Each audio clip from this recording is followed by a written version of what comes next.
Hello friends, मैं lucky आपका स्वागत करती हूँ अपने YouTube channel Shivansh Hindi point पर। सभी को मेरा नमस्कार।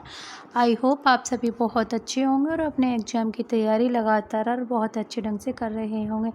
फ्रेंड्स, आप सभी को पता ही है कंटेंट की क्लास में हमारा हिंदी साहित्य के लेखन की परंपरा चल रही है, जिसमें हम अब तक 2 क्लास ले चुके हैं। आज हमारी ये तीसरी क्लास है जिसमें हम मिश्र बंधु विनोद कराएंगे। सबसे पहले हमने करवाया था गारसादा तासी, जिन्होंने लेखन परंपरा की स्टार्टिंग की। उन्होंने अपना हिंदी साहित्य का इतिहास फ्रेंच भाषा में लिखा। उसके बाद कराया था भाषा काव्य संग्रह कराया था। फिर शिव सिंह सरोज करवाया है और जॉर्ज ग्रियर्सन को भी हम कंप्लीट कर चुके हैं। आज हम पढ़ेंगे मिश्र बंधु।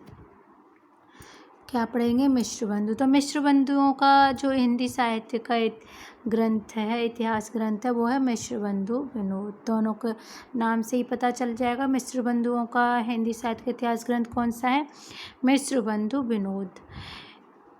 इनके इतिहास ग्रंथ का नाम क्या था? मिश्र बंधु विनोद। और मिश्र बंधुओं में कौन कौन आते हैं? मिश्र बंधुओं में गणेश बिहारी, श्याम बिहारी, सुख बिहारी। मिश्र प्रश्न आ जाता है कि मिश्र बंधुओं में कौन कौन आते हैं या फिर नहीं आते हैं। तो इनके पहला प्रश्न हमारा यही निकल आएगा, मिश्र बंधुओं द्वारा रचित हिंदी साहित्य का इतिहास ग्रंथ कौन सा है? तो वो है मिश्र बंधु विनोद। और मिश्र बंधुओं में कौन कौन आते हैं? गणेश बिहारी, श्याम बिहारी, सुख बिहारी मिश्र आते हैं। मिश्र बंधु विनोद 4 भागों में विभक्त है। कितने भागों में विभक्त है? 4 भागों में विभक्त है, जिसके प्रथम 3 भाग का प्रकाशन हुआ है 1913 में तथा चतुर्थ भाग का प्रकाशन हुआ है 1934 में। तो फ्रेंड्स, ये ध्यान रखिएगा, भाग पहला, दूसरा, तीसरा इनका हुआ है प्रकाशन 1913 में, और बाकी का जो लास्ट का है चतुर्थ का, उसका प्रकाशन हुआ है 1934 में। मिश्र बंधु विनोद में 4591 कवियों का जीवन वृत्त वर्णित है। कितने कवि हैं? 4591। इन्होंने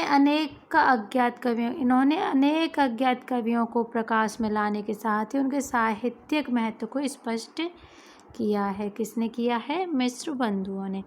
उसके बाद हमारी साहित्यिक परंपरा में आ जाते हैं आचार्य रामचंद्र शुक्ल, जो हैं हमारे एग्जाम के लिए very very most important. Hindi साहित्य इतिहास लेखन की परंपरा में आचार्य रामचंद्र शुक्ल द्वारा रचित हिंदी साहित्य के इतिहास का स्थान सर्वोच्च है। कैसा स्थान है? सर्वोच्च है। अब इनके इतिहास ग्रंथ के बारे में महत्वपूर्ण तथ्य देख लेते हैं। आचार्य शुक्ल का हिंदी का इतिहास मूलतः नागरी प्रचारणी सभा द्वारा प्रकाशित हिंदी शब्द सागर की भूमिका के रूप में हिंदी साहित्य के नाम से सन 1929 ईस्वी में प्रकाशित हुआ। कब प्रकाशित हुआ? सन 1929 ईस्वी में। हिंदी साहित्य के इतिहास में 1000 कवियों और लेखकों को शामिल किया गया है। तो हिंदी साहित्य के इतिहास यानी कि आचार्य रामचंद्र शुक्ल ने अपने हिंदी साहित्य के इतिहास में कितने कवियों को सम्मिलित किया? 1000 कवियों को। आचार्य रामचंद्र शुक्ल ने शिव सिंह सेंगर, जॉर्ज ग्रियर्सन तथा मिश्र बंधुओं के इतिहास को कवि व्रत संग्रह की संज्ञा से अभिव्यक्त किया है। तो ये किसको क्या कहा है? व्रत संग्रह कहा है। शिव सिंह सेंगर के जो ग्रंथ है उसको कहा है 1833 में। बड़ा कवि व्रत संग्रह कहा है ग्रियर्सन के ग्रंथ को, जो आए 1889 में। और बड़ा भारी कवि व्रत संग्रह किया है मिश्र बंधु विनोद को।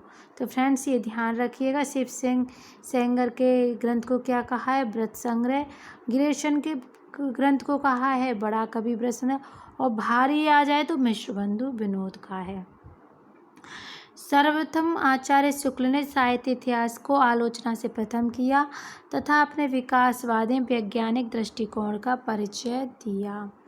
आचार्य शुक्ल ने साहित्य इतिहास के प्रति एक निश्चित सुस्पष्ट दृष्टिकोण का परिचय देते हुए विभिन्न परिस्थितियों के विकास क्रम की व्याख्या करने का प्रयास किया है।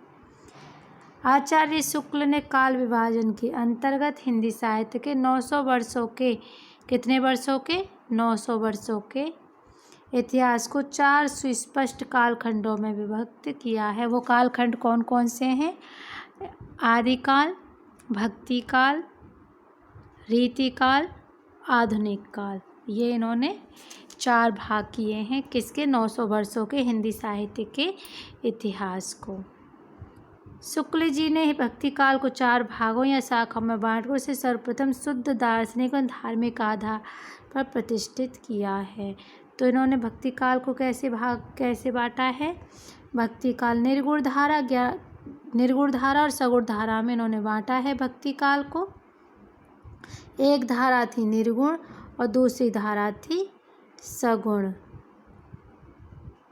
तो इसमें निर्गुण धारा की भी 2 प्रकार की है, जिसमें ज्ञानश्री शाखा, प्रेमाश्री शाखा। और सगुण धारा में भी 2 हैं, राम भक्ति शाखा, कृष्ण भक्ति शाखा। राम भक्ति शाखा में राम का गुणगान किया गया और कृष्ण भक्ति शाखा में कृष्ण जी का गुणगान किया गया है। रामचंद्र शुक्ल ने अपने इतिहास में पहली बार कवि और साहित्यकारों के जीवन चरित्र संबंधी इतिवृत्ति के स्थान पर उनकी रचना और साहित्यिक मूल्यांकन को प्रमुखता दी है। और फ्रेंड्स, एक आचार्य रामचंद्र का काफ़ी महत्वपूर्ण कथन है, वो मैंने यहाँ लिखा नहीं है क्योंकि कई बार मैं पढ़ाते टाइम उसको आपको दे चुकी हूँ, तो इसीलिए मैं उसे सिर्फ बोल देती हूँ। इसको अपने माइंड में रिवीजन ज़रूर कर लीजिएगा।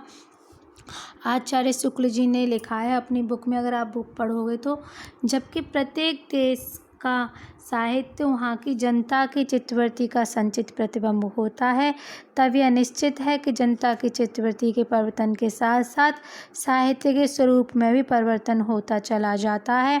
आदि से अंत तक इन्हीं चित्तवृत्तियों की परंपरा को परखते हुए साहित्य परंपरा के साथ उनका सामंजस्य दिखाना ही साहित्य का इतिहास कहलाता है। जनता की चित्तवृत्ति बहुत कुछ राजनीतिक, सामाजिक, सांप्रदायिक तथा धार्मिक परिस्थितियों के अनुसार होती है। तो फ्रेंड्स, ये आचार्य रामचंद्र शुक्ल का बहुत ही पॉपुलर कथन है, जिसको मैं कई बार करा चुकी हूँ रिवीजन क्लास के टाइम पे। अगर फिर भी आपको चाहिए तो आप कमेंट बॉक्स में बता दीजिएगा, मैं यहाँ भी ऐड कर दूँगी। तो फ्रेंड्स, ये थी मेरी आज की क्लास। अगर आपको पसंद आई हो, अगर आपके लिए महत्वपूर्ण रही हो, तो प्लीज़ लाइक शेयर ज़रूर कीजिए और चैनल को सब्सक्राइब ज़रूर कीजिएगा। और बने रहिए शिवांश हिंदी पॉइंट के साथ, जिससे कि आपको हर हिंदी साहित्य की जानकारी अच्छे ढंग से प्राप्त हो जाए, और वो भी बहुत कम समय में और सरल भाषा में। फ्रेंड्स, वीडियो देखने के लिए धन्यवाद।